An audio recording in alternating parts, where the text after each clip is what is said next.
Kahraman arkadağın, kahraman oğlusun sen. Gör oğlun er toğrulun, gayratlı kovmusun sen. Bir ömür ferdar olun, bütün Türkmen halkına. Sizin bilim kovuştu, ilim sonsuz baktına. Mehribanlar örtürün, başı gelin ferdara. Oy ömürlük şab olsun, teç giydirin sultana. Mehribanlar örtürün, başı gelin ferdara. Oy ömürlük şab olsun, teç giydirin ferdara.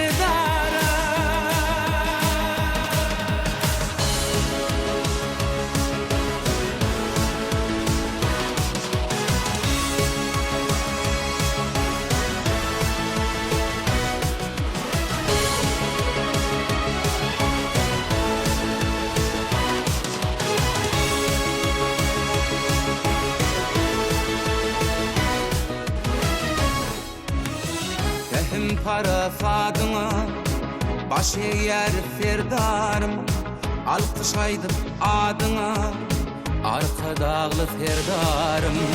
Hak yüreğine coş versin idil halkın bahtına. Size uzak yaş versin ilim sonsuz bahtına. Mehribanlar örtürün, başı gelin ferdara. Oy ömürlük şab olsun, teç giydirin sultana. Mehribanlar örtürün, başı gelin ferdara. Oy ömürlük şab olsun, teç giydirin ferdara.